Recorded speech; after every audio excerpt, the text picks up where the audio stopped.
AP, BBC Newsnight There is increasing evidence that the Russian government is using the UK and possibly the US as a killing ground for the state-sanctioned elimination of its enemies.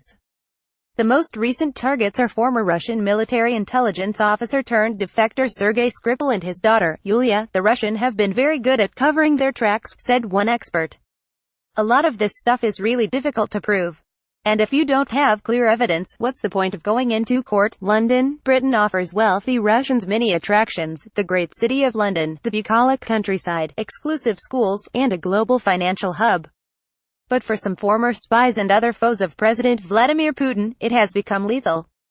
The latest victims near death's door are 66-year-old Sergei Skripal, a former colonel in Russia's military intelligence service, then a turncoat helping British agents who was convicted in Russia before being freed in a spy swap, and his 33-year-old daughter, Yulia.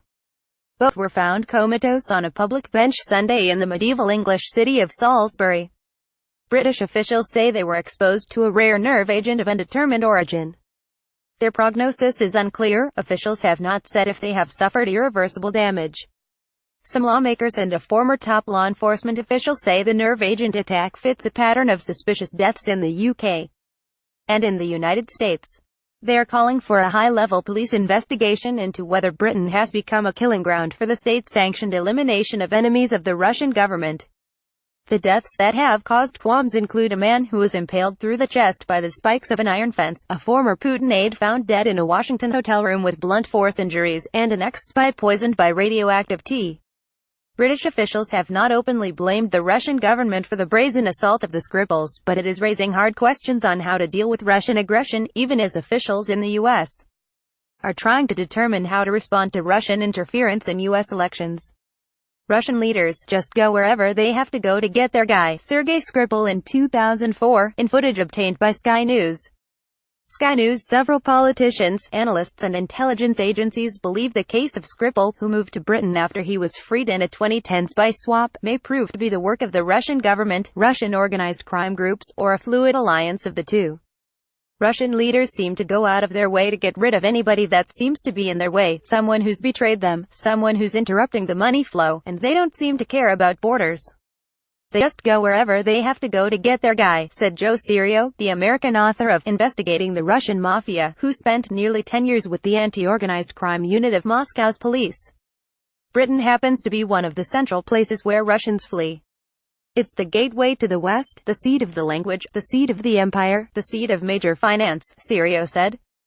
Yvette Cooper, chairwoman of the UK Parliament Committee that reviews policy and intelligence matters, and Ian Blair, the former head of London's Metropolitan Police, both said this week that a string of unexplained deaths must be investigated in light of what happened to Skripal and his daughter. Cooper cited a 2017 BuzzFeed News investigation of 14 deaths that may have been the result of foul play, including the case of Scott Young.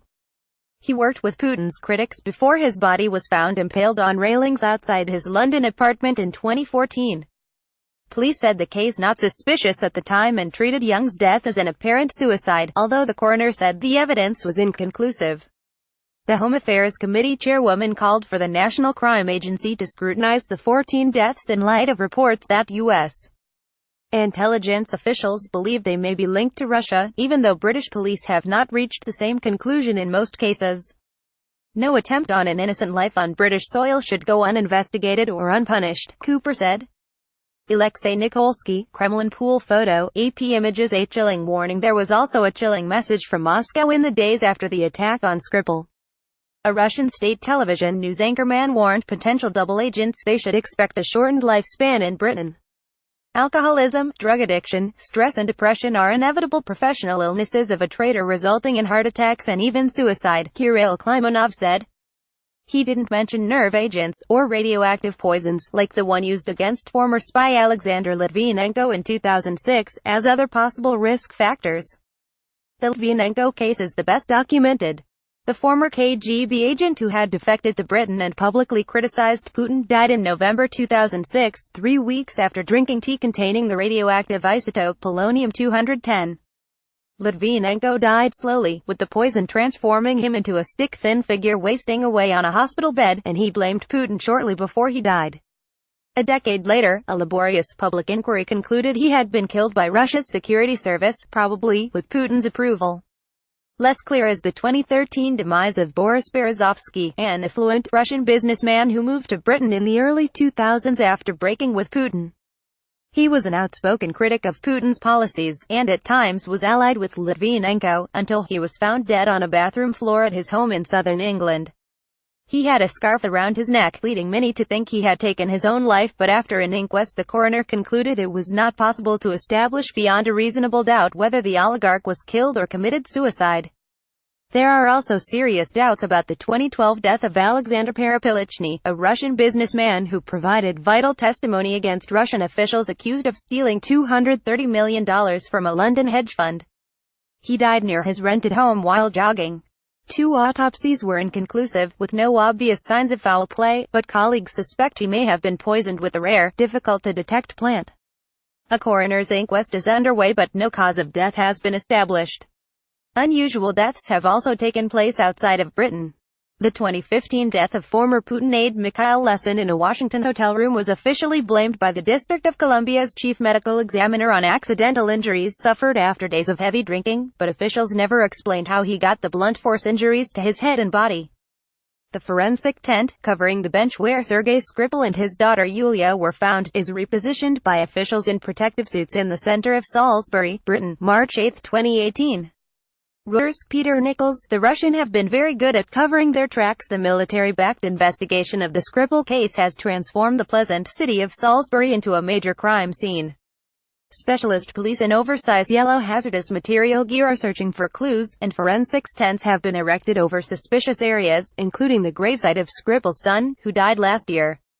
The goals are to remove any vestiges of the nerve agent that might threaten the public, determine what specific nerve agent was used and, even more important, where it might have been manufactured.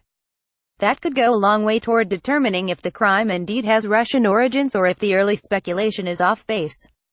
Serio, who worked with Moscow police, said it may turn out that the Russian government was not directly involved. I've seen many dramatic situations like these where, after the dust settles, it comes down to business interests, whether that business is contracts and money or information and spying, he said. I'd start with Skripal's activities. Was he involved in business, private security, intelligence-related matters? Was he doing private consulting for companies? It's either betrayal, politics, or you're messing with my money, he said. These guys are relentless. If the forensic evidence provides indisputable proof of Russian government involvement, Britain will have to make good on public vows to punish Russia made by Foreign Secretary Boris Johnson and other senior figures.